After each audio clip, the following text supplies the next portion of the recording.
Hey guys, welcome back to Vicky's Likes. Vicky, Sergio, and Jerry. Jerry. Yep. So we are very excited. We were anticipating this visit. We've been working at it for a little while until it finally came through. Thank you so much for having us here. Well, thank you for coming. And Jerry has been around orchids for a long time, so we're gonna pick his brain today and look at his collection. There's not a lot of things in bloom because of the Hurricane Milton, but he's got a beautiful collection.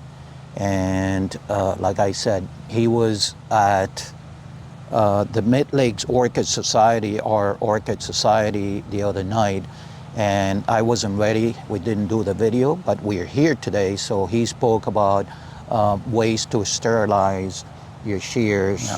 Yeah. And he does something that I never heard before. He does the chemicals cleaning and also Fires them. fired. So, Because I'm a little virus phobic, I guess. exactly. So we love it.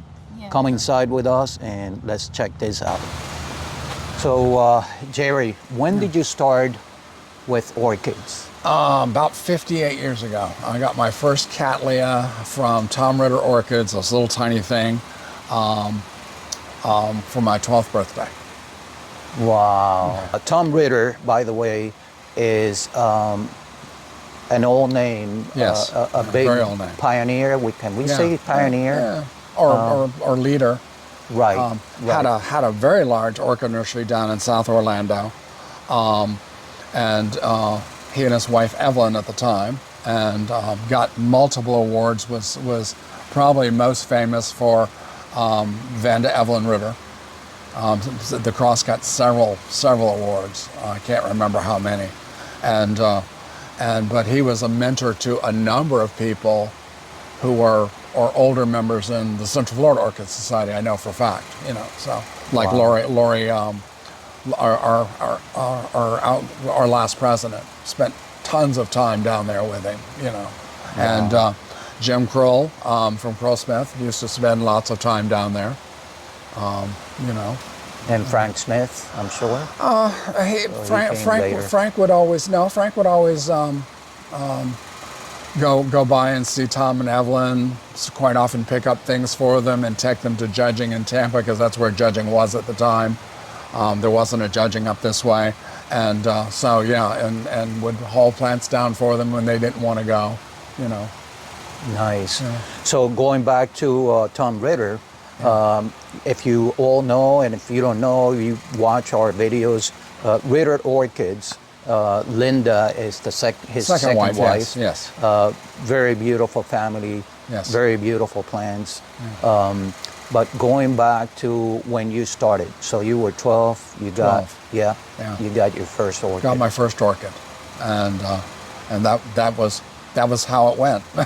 That's how it started. And next thing you know, there were 20 of them, and then there were 40 of them. And my parents had a farm store and garden center in Orlando, so my orchids would stay there, where they could be cared for, when I was in school and stuff. So, and then of course they started blooming, and people wanted to buy them and stuff like that, and it just snowballed from there. Exactly, Yeah. exactly. So speaking about selling, do you have a way of selling, like people call you, or you have a website? Or? No, No. we have a Facebook page called J&A Orchids and Exotics, but basically we announce that when we're going to have an open, like a yard sale, or orchid yard sale here. We're having one November 1st, 2nd, and 3rd. To coincide at the same time as that wonderful Krull Smart. Smith exhip. Yeah. Event. Okay. And I think Pam will be having something that weekend too. Yes, yes.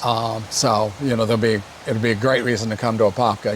Got mine and theirs, and so it'll be really, Great. So you and- heard it here. If you're going to be close, Yeah. I mean, you're very close to Jerry's property. right. And also, if you're into exotic plants, you can stop at Equigenera at the same time, because it's Correct. in between here and Krull Smith. Correct. It's like a mall, yeah. Apopka Mall. Yeah, it's like the Apopka Orchid Mall. Excellent. Yes, So yes. speaking about Krull Smith, you worked there. Yes, Briefly, over 20 years. Oh, this wasn't briefly. No, it wasn't briefly. Nice, nice. Yeah. Great, absolutely a most amazing company as far as orchids go. You know, it's just great. Amazing. We've had Jason, the head grower, right? Jason? Jordan. I'm sorry. Sorry. We've had Jordan in our videos. Right. You know, they're so nice. Brilliant, and although brilliant they're young very man young, has really just brought the nursery. I mean, it was great nursery in any way, but being so focused on the orchids, you know. and they're so humble and nice Yeah. that you can talk the to. kids there are all great, every one Right, of them. They're just, right. you know, Julian is brilliant. Dakota, you've met probably at Orchid Society. You know, they're just all hardworking, and Right. the place is really wonderful. You know. And what I've noticed is that Frank is not like a micromanager, and But with that in the landscaping company, he probably doesn't have time. I mean, that Because- landscaping company has gotten to be huge. I mean, you know, yeah. yeah. You know. Because what I sense is that they pretty much is not, they can do whatever they want, but they have a freedom of Right. you know, working with their plans, and it's Right, like right. they take pride in it. Like Yeah. it's Oh, like they do, they yeah. own the place, Yeah, which yeah. is very nice. Yeah, they all seem to have a very vested interest in the orchids. Yeah. Yeah, Yeah. yeah, great. So let's talk a little bit about. You mainly have orchids here, but you have other stuff. Yeah. Andy grows tons of other exotic things, and he markets them. He'll be here during the open house, and he'll be, you know, selling some of it. But normally, he does one big marketing thing a year, and that's it, the Green Thumb Festival in St. Petersburg for Arbor Day weekend. Oh, And, nice. When is that? That's, I believe, late April. Okay, good. Good. We won't get the invitation until January or February, so All right. I don't pay much attention to it until it Good. happens. We'll you keep know. in touch and post it here. Yeah. Yeah, if you wanted to go somewhere and do a video, it's an event attended by 40,000, 45. It's in a big park. Probably has, I don't know, a couple hundred vendors. Probably probably 70% of the orchid vendors in the state of Florida show up there. Is that right? So yeah, lots of orchids to pick from, and then just all kinds of other cool exotics and yard plants, and you know. Stay tuned, guys, because we are this year we are going to the places we couldn't go or didn't go last year, because there is a lot. Okay, and that's one of the many reasons why we live in Florida. Yeah. Now, as we came in, I see you're making divisions here. Yeah. For this beautiful plant. We looked it up. Yeah. And it's a beautiful flower. I'll post a picture like we always do.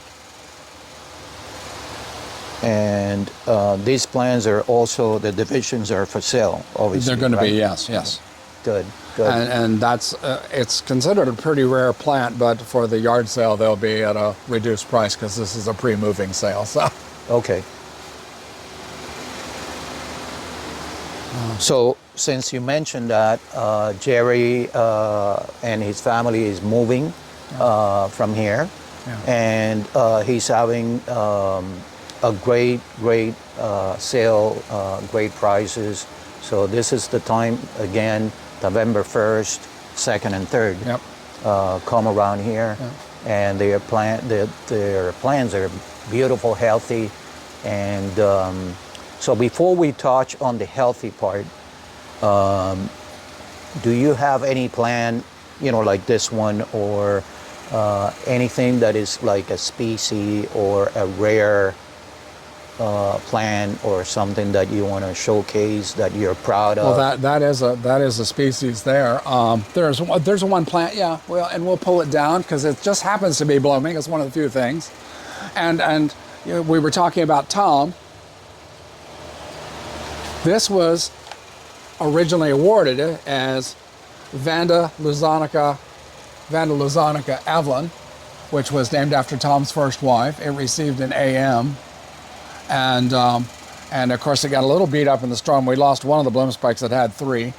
But now it's been determined after a lot of arguing and fighting and everything over the ages that it is actually a natural hybrid called Vandabashii. Oh. And it's a natural hybrid between Lazanica and, I believe, Tricolor. We got that. We got one from Marge. Right. So could it be the same, or Marge has a couple of Lazanicas? Yeah. Marge has Lazanica. She actually has a piece of this, but I don't think she's ever sold a piece of it. Okay. Marge, we're coming to you. Yep. Unless you want to sell us one. Yeah. Marge actually is going to be bringing some of her plants to the sale here, and then of course we might as well put in a plug the following week. So it's at the 8th or 9th. I can't remember. The 9th. At our society. Is the Mid-Lakes Orchid Society auction to be held at Venetian Gardens in Leesburg. I'm going to post the information here where the address is. Yeah. That's our society, Yep. and it's a great auction, guys. Yeah, it is. It is a great auction, and so it's a great time to tell you about it. And Margie is going to put in what 15 plants. 15 plants. Yeah. So Kiki's off of some of her marvelous stuff that you've already shown a video of. So anyway, Sorry about that. That's okay. It has a tendency they break. Those yellow ones break. Let me get back through here, and we'll put her back up. So yeah, so that's one I'm particularly proud of. What else? Well, that's a piece of Gordon Schnook, which you saw the big plant over there. I took that off last night. It wasn't doing well on the big plant because it didn't have enough roots down in the media.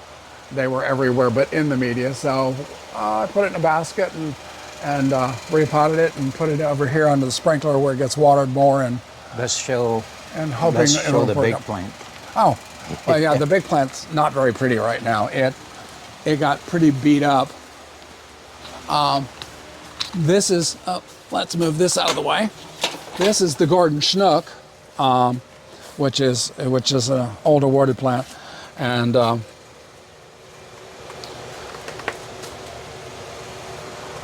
then this, of course, is Memoria Mary Natris, which is a distant cousin. It's got one common parent, and it's there should be a tag down in there, hiding down in there somewhere. And as you can see, it's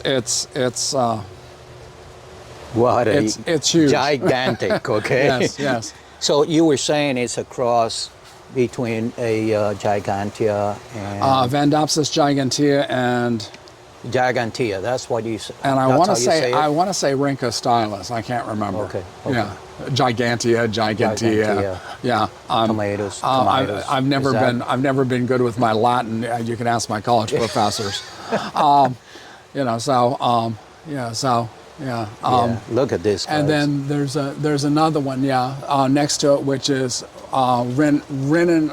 Rhinanopsis, I believe, Cape Sable, or Rhinanthopsis. I can't. Rhinanopsis, Cape Sable. Yeah, and that is just. It's a beautiful thing. It has long, red spotted flowers, Rhinanthra-shaped, blooms in the spring, and it's got the historical value of it is that it for anybody who's my age or older and grew up in Orlando remembers Uncle Walt had a children's show in the afternoon, and that plant, actually the original plant, was in Uncle Walt's front yard. Nice. And that was a gift from Irving Connie Fox, who are I think thinning their orchid collection down because of age-related issues. We're all going to be there someday. I know. But this is why we're emphasizing on interviewing all these people that have been so passionate in the orchid world, and educate, pick their brains, and know about their origins or plans, who owned it to us. That's beautiful. That's one of our things in our channel. Yeah. on that note, do you have a division of this? She's waving something. And also, it's important for younger people to get involved. Correct. Oh, for sure. Correct. So we have a video coming up. It's going to be released before this one, but watch that video. We have Julio Hector, one of the AOS judges in Florida, and it's a great video with information about AOS, how you can join, how you can become a judge. So watch that video. But I was going to ask you, do you have a division of this plant? That one? No, that's the one they gave me. That's it. I used to have one of the original pieces, and it got so tall it hit the roof of the greenhouse. Wow. It was over 13 feet tall. Nice. And nice. and in the process of trying to bring it down, because it had lots of aerial roots, we did something wrong, and it passed away. And fortunately, it kikied heavily, and I gave a lot of the kikis away to people, and I don't know whether they've still got them or not. Because, Okay. you know. Okay. But this is on talking about that. This comes to show that even people that have been involved in orchid care, and they know, things happen. Oh, things yeah. happen. We all kill plants. Yeah. Regardless whether you're a beginner or in the middle or at the end or whatever. It happens. I've seen advanced growers lose a plant here just as easily as a beginner can. It just depends on the situation. And and of course, there's certain things you have to watch for when you're working, like bifoliate cattleyas. You only repot them when they're throwing out new roots and stuff like that. Would you mention Julio Hector?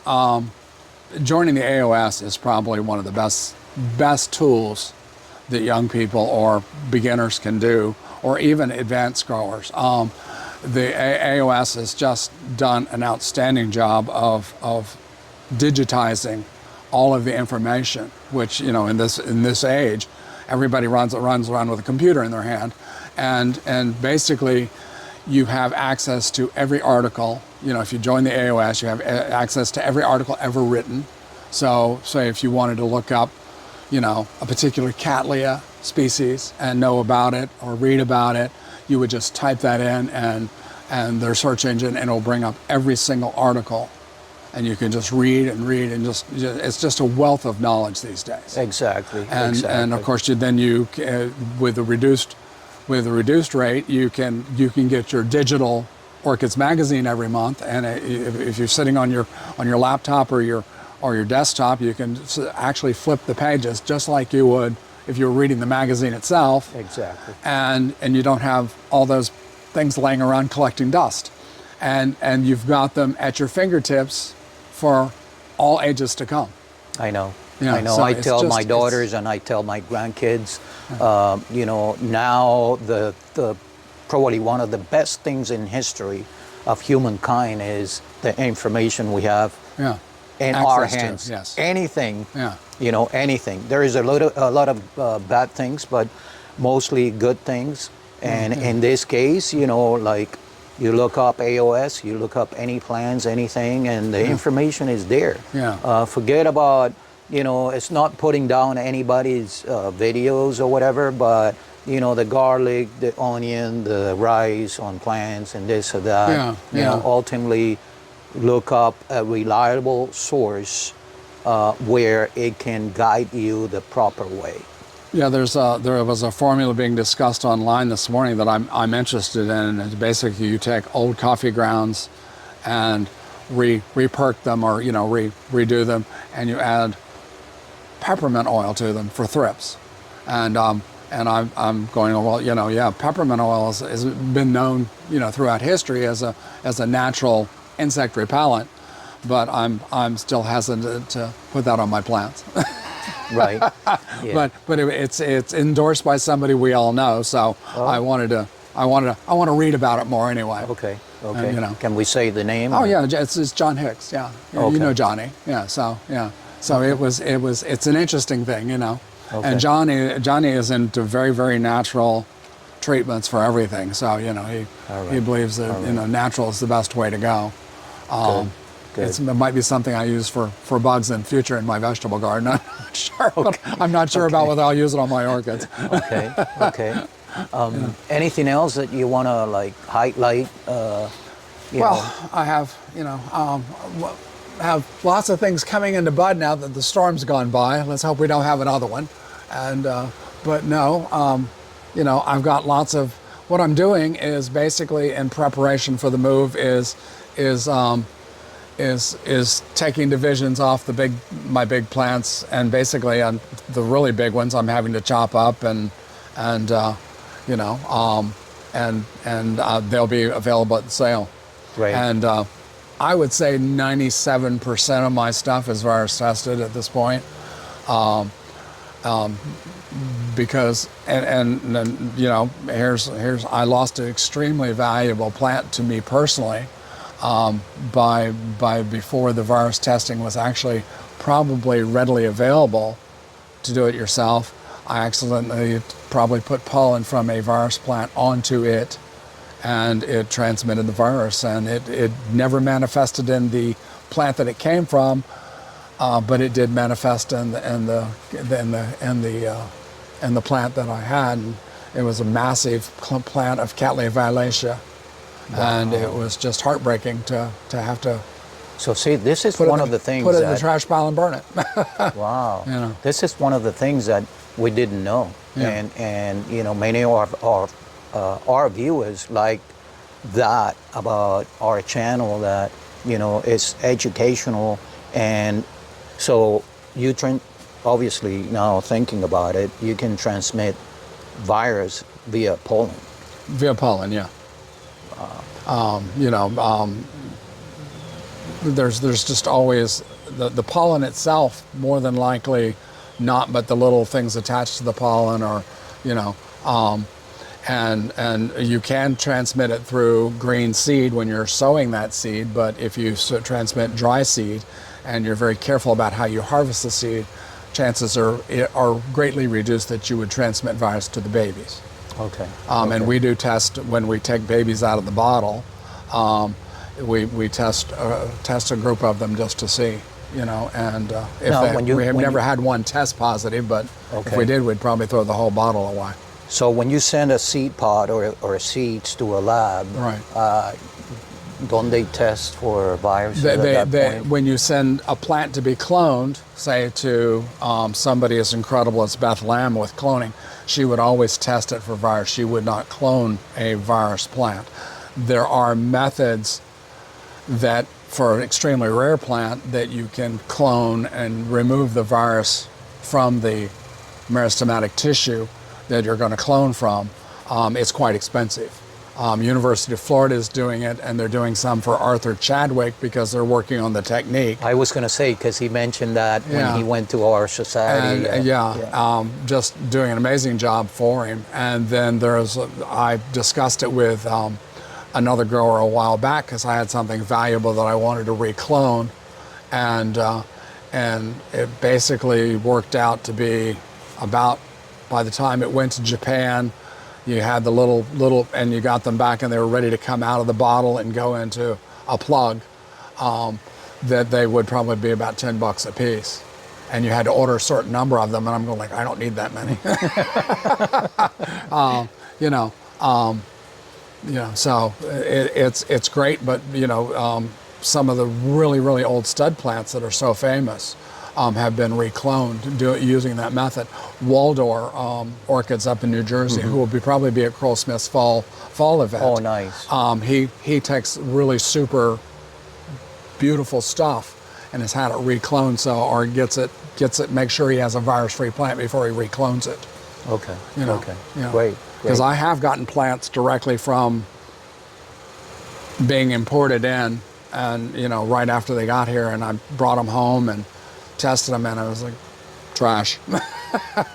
It's still a game. But you'd rather do that than I would rather do that than have one in my greenhouse that could transmit the virus, or and of course you see on our tags, we tag that they were virus tested when they were tested.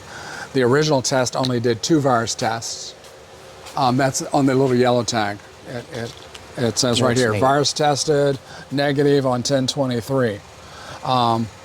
The newer. This is something. I'm sorry to interrupt. This is something you don't normally see in other places. So this Well, is a yeah, great thing. yeah. This And, is a great thing. And but so the newer test, the original test only did 2, and now the newer test does 2 different forms of Cymbidium mosaic virus, which is the most common virus that affects orchids, messes up the flowers, and then the Odontoglossum ring spot virus. And what was funny is we did some plants with old test, not a breeding plant, just a nice old rare thing that I wanted in my collection, and recently it bloomed, and it bloomed out virused, and I went and got the new test, and sure enough it tested positive on the new test, so it had the Asian form of Cymbidium mosaic virus and had not manifested it, so it went down to the burn pile. You know, it's sad, but you know, because I'd grown it really well. It was like a 10-inch basket full of plant. Yeah. So it was kind of heartbreaking. I was like, oh God, yeah, here we go. Yeah. You know, so On the note of viruses and stuff, now we're going to jump into, like we said at the beginning, he was the speaker or the last meeting or at our society, and you know, we're gonna go over how to clean your utensils, or not utensils, but tools. Your tools. Yeah. Pruners, basically. Yeah. So let's jump into it. Pruners are probably the biggest, and human hand, you know, in the hands of the wrong person, are probably the biggest transmitter of virus. It's a two-step system. That's step 1, and let me get the chemicals that are sitting over here. Don't need that. And this is trisodium phosphate. That is step 1. And you put that in a pint of water at the rate of 2 teaspoons full per gallon, per pint, I'm sorry. You'd think I was mixing chemicals when I start talking per gallon. And what you want to do is, if 2 teaspoons isn't quite enough, and this I spilled a little bit this morning, but you want not this much, but you want a little bit of residue left in the bottom, so you know you got full saturation. Oh, okay. So if 2 teaspoons completely disappears, add just a little bit more. And then step 2. Now, I'm sorry. This is available at Ace Hardware. I've been buying this at Ace Hardware. I think you could probably find it at Lowe's or Home Depot too, and online these days. Yeah. And you want to make sure you get real trisodium phosphate. There are some things labeled as trisodium phosphate that are substitutes. And then the next step is this product is called Virkon S, and the same amount of water, a pint. You would put 2 of the little tablets and dissolve them, and it turns a real pretty bright yellow. And the consensus is that as long as it's bright yellow, it's still working. This I probably change a little more often than I do this, just because it starts to look dirty. So often meaning every week? Probably a couple times a week. Couple of times a week. This seems to last for about 5 or 6 days. Okay. And like I said, when it's not yellow anymore, it's not working. So that's what they told us anyway. Okay. And then I pull them out of step 2, and because like I said, I'm a little virus phobic, I go ahead and fire them probably for at least, and we're not going to do this for the whole time, right? At least 40 seconds. Oh, okay. I make sure they're bone dry, and you know, yeah. And right now, like I said, I'm going to just put it back on the solution and let it sit. You can set up a timer or count 1, 2, just count slow. 3, 4. Don't rush 5. Is that okay? yeah. That's probably good. Just like I said, just don't rush it. All right. And then that way you know that you're not transmitting virus. Now, when handling the Virkon S, I would suggest having on a pair of the really inexpensive disposable gloves. It can burn your fingers. Okay. You know, another thing I use a lot of is just plain old hydrogen peroxide, 3%, and I the sprayer went bad, so little spray. You just get a little spray top and spritz it on any of your cuts or wounds or on the roots when you do it.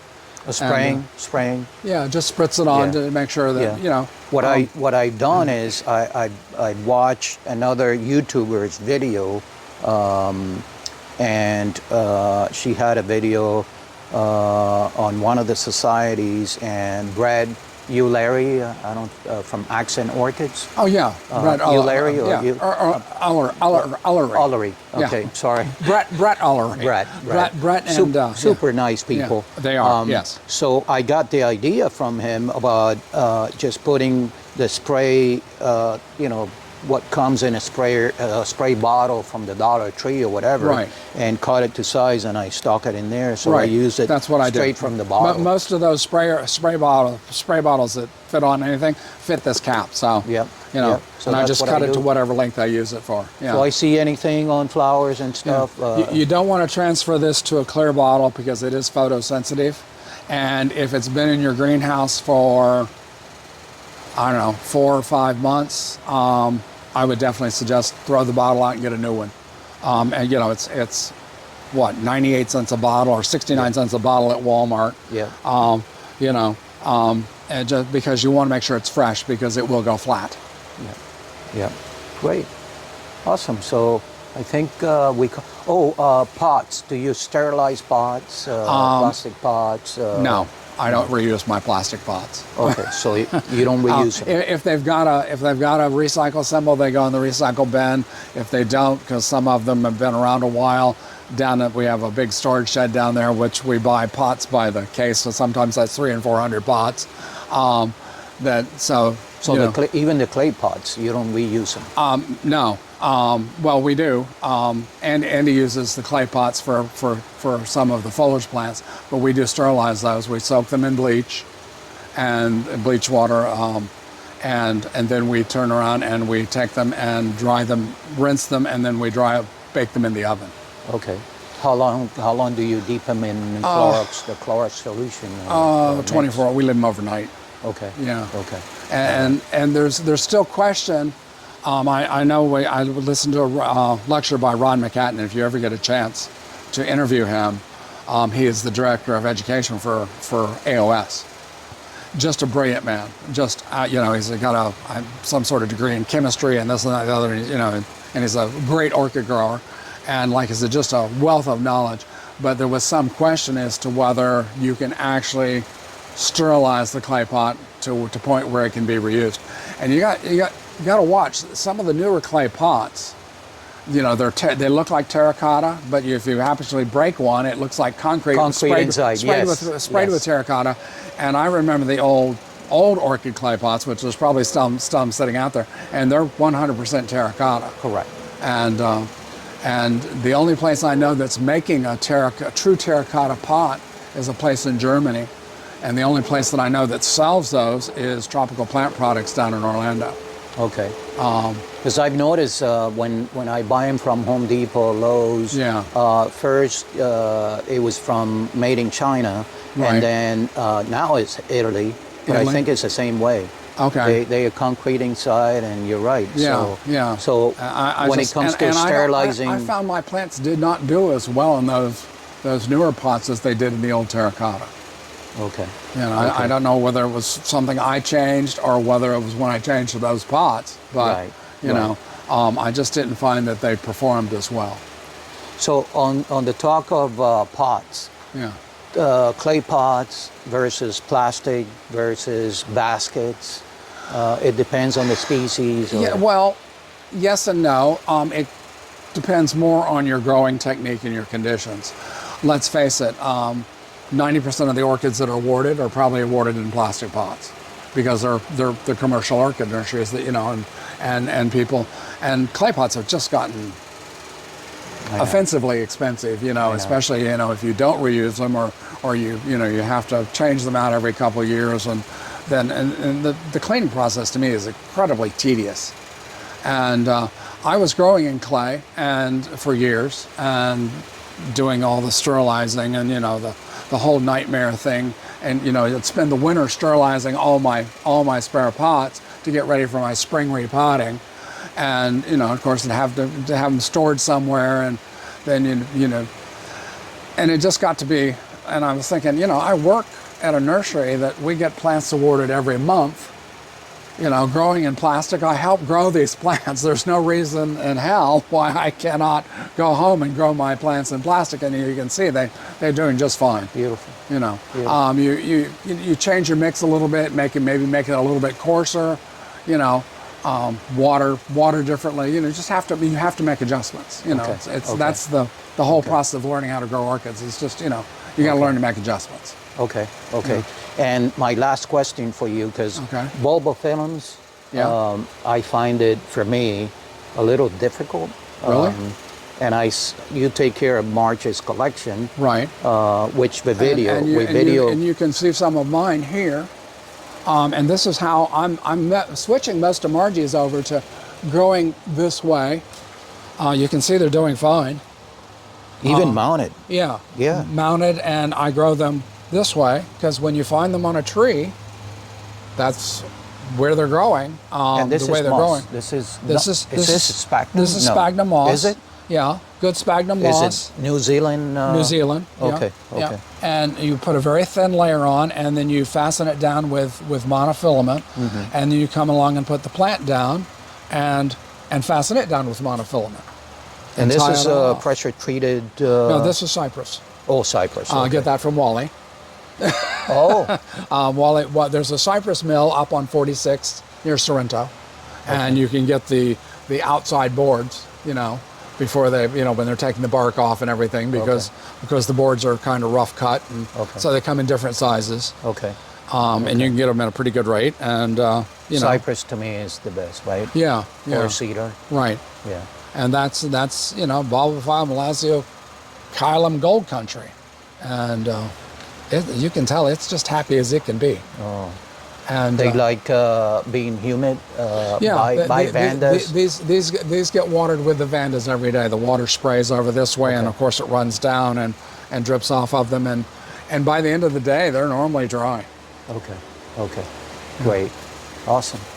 So I grow all of my phales, my novelty and species phales. I grow all of them mounted as well, and you can see it keeps the water from building up in the crown. You don't get any crown rot. That got a little damage in the storm. Fortunately, he was stuffed in a box under a table, so to protect him from the storm. So, but nice. I saw something blooming around here. Oh, novelty flower. Yeah, actually, that's little species. That's Deliciosa. Deliciosa. Yep. And why he doesn't, he lost his tag in the storm. I'll have to put a new one on. And then here's one. Oh, wow. Novelty phale. This probably came from Braden, right? Probably came from Liz and Philip Hamilton. I was gonna say. Yeah. That's where I've got. Phil, Liz, we know your plants. Yep. Like I said, he got a little messed up in the storm. He got a little leaf damage. I came in as soon as the storm was over and got everybody hung back up, and because we put them under the tables for protection. Okay. Because I was worried about the wind blowing them off the tables, knocking them off. We had everybody on the floor and stuffed under the tables and under the benches. Okay. A few of the vandas couldn't go down, but we put them as close to the wall as we could get them, and we really, the way it went, we were really coming back, because we went and stayed with Margie, because Margie's a little older. I know. And didn't have anybody to stay with her, so we went over and stayed there. And Margie actually lost power before we did out here in the country, and so anyway, we spent the night in the dark,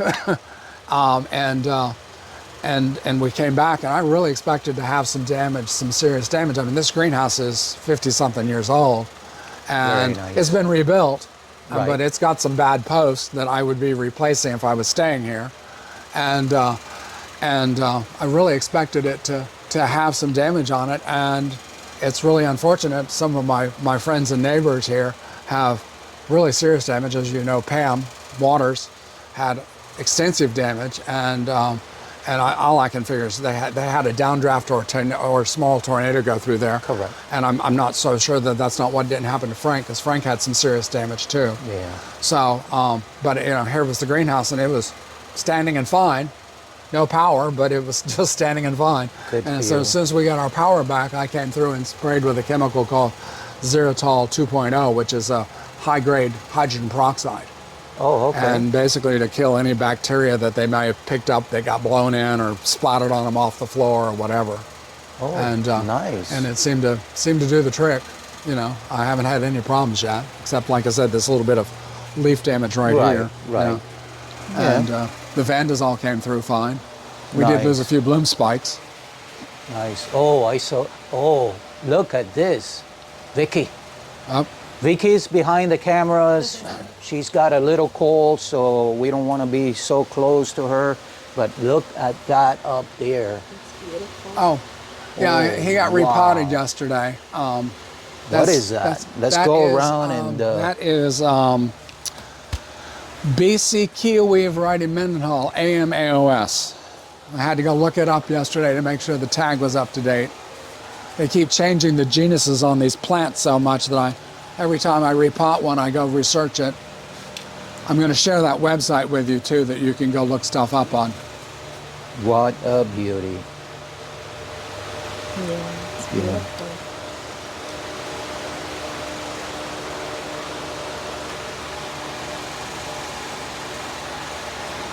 Very nice. Again, guys, his plans. Yep, virus tested, yes. Yep. Virus tested. That was done with a new strip. Up, as an old tag. Those yellow ones, they don't hold up as well as the white ones do. Plus, I don't know how old that roll of yellow tags is, but it's got some age on it to start with. Nice. And lastly, we're going to show some of the foliage plants, right? Sure, That you can, yeah. Andy, Andy grows some. Don't ask me to pronounce the names of them, because I No, mess no, every one of well- them up. I see some outside, right? There are some outside, yes. Okay. Those are basically outdoor things. Okay. Well, not all of them. A lot of them, well, after the sale, will probably move into the greenhouse. Okay. They move in for the winter. We have some calatheas that get absolutely enormous, and they stay outside during the summer. And unfortunately, because they've got leaves like bananas, the wind tears them up and everything else. Right, but right. but unfortunately, they have to stay outside for the summer because it's too crowded in here as it is. Yeah, I know. You know. Let's go outside. Yeah. Before we go into the other plants, we have some cymbidiums here. And cymbidiums are more tolerant to sunlight. Well, more tolerant to being outside. Yeah, they can take down to probably 28, most of them. Is that right? Yeah, they don't have to be. All they've got- cymbidiums? unless Because they- I know there are cold cymbidiums and hot cymbidiums. Yeah. Well, these are all warmth tolerant. Okay. I had a much larger collection. I've been selling them off. They've all bloomed here for me at some point. Some point in time. Okay. I might take a piece or two of one of them, but yeah, pretty much they've all bloomed here in Central Florida. So, All right. Good, good. and one of the keys to getting them to bloom, any cymbidium, is it wants a 20-degree day and night difference, and it would like it probably in August, which is really hard to do, of course. But we're on well water here. And so basically what we do is we switch them to being watered at night in August. And it cools them down enough, and we always seem to get spikes. We had one little one last year that had 40 spikes on it. Oh, wow. So, Nice. little one called White Christmas was just a snowball of a plant. Wow. Yeah. Very nice. All right. So, Oh, Andy, let's go. don't go off. So here we have Andy, and Andy is the one that grows the foliage plants, or how can we say him? Tropical rare plants. Okay. Yeah. Great, great. Yeah, So- more exotic plants. More exotic. From the tropical genre of plants. Okay, okay. Yeah. We can start here, I guess, or over here. Anywhere you want. Okay, Yeah. let's go this way. Well, the problem is that the hurricane that just passed a few days ago, Hurricane Milton. yeah, Hurricane Milton, was damaging, the shelf, disturbed the plants, and now I am just starting to replenish and to put back all the plants. And I have many types of plants here that they can stay for a very long time, but sometimes maybe November, most of them they will go back to the greenhouse because we are gonna have lower temperature. Correct. And since they are tropical plants, they may take only a certain degree of temperature. Correct. So some of the plants they have to go in the greenhouse because they won't survive the cold. Even here in Florida, we have temperature maybe below 32. So freezing temperatures, yeah. Correct. So anyways, now I'm starting to rearrange the tables and the shelves here with smaller plants and bigger plants. I have all sorts of plants here. Usually I keep my bonsais, and lots of pots, they were destroyed by the storm, and most of them they were broken, and one of these days I have to go to purchase new pots for the plants. Right. And These are ficus. Right. those are the types of ficuses. Yeah. Most of the plants are ficuses. Most of the bonsais, they're ficuses. Different types of ficus. Yeah. Right. I have in the greenhouse others, and also I have. I call this one the warehouse. It's a place where I keep the heavy plants and the big ones and the plants that they can stay cramped together. Okay. So those are plants, mostly plants that they take low light, no full sun. Okay. Semi-shade, shade. Okay. So that's the reason they stay so crowded together, because they can take that. They like that. Right. So I keep them here, and of course watering, and of course fertilizing, and I have different plants from other parts of the world. For example, I have those plants, they don't look good, but they are beaten up by the strong winds, and many branches and twigs are falling off on them. Yeah. So they look quite bad, from the friction, winds and stuff. Right. We call mechanical action. Correct. So those plants are called, those are the biggest calatheas in the world. It's called Calathea lutea, and grows big. We had them in the greenhouse over the winter, and the leaves were big as maybe 12 feet tall or bigger. Longer than that, taller than that. Are they from South America? No, those are from Indochina. Oh, you can find them in Singapore, you can find them in Indonesia, Malaysia. So those in particular, I brought them from Indonesia, from the island called Sulawesi. Oh, yeah, they're from Manado. I import them from Manado. And they make rhizomes, and they grow very, very rich. You see new growth here coming. Yeah. So they are kind of like a bamboo type, Okay. And very beautiful plants. These one also are from Indonesia. It's another type of calathea. It's Calathea crotalifera, it's called. It's similar with this one, but smaller. Oh. Yeah, this is smaller. And I have many other plants in the greenhouse that we've seen it. We import them from Singapore, from Indonesia, from some of the most exotic islands. From this time I brought plants from Java, I brought plants from Sulawesi, from Papua, from Sumatra. So we don't have many, but we have some interesting plants, and also some trees I brought with me. I bought a few types of trees that we have them, and we enjoy them. I enjoy them. This is very interesting. This is a kind of like a pine tree. It's from Biltmore Estates, they have those ones. They are huge, big ones. I mean, but they are up to maybe 100 feet tall or something. And I have somebody there that works there in the garden, at the gardens, and he gave me seedlings, babies. So it's type of a pine tree, and I brought them here and they are very happy. And I have a piece of this, a type of this, I put it in the soil. I have it in somewhere on the property. And they're very nice pine trees. So they're from Biltmore Estate. Nice. Yeah, from North Carolina. Look at this little guy here. A green yeah. green gecko or lizard. It's a lizard. It's a lizard, Lizard. yeah. Unfortunately, we have here those huge Cuban lizard or no, No, we don't have those, thank God. grasshoppers. Oh yeah. Yeah. We have those big grasshoppers that are feeding very well on those plants here. Lubbers or loggerheads or something. I can't Yeah, they are huge. They are big, and we have to collect them by hand. They are not so quick, so we can collect them by hand and we can eliminate them. And we don't like to use chemicals on the plants. So instead of spraying with heavy chemicals, we collect by hand.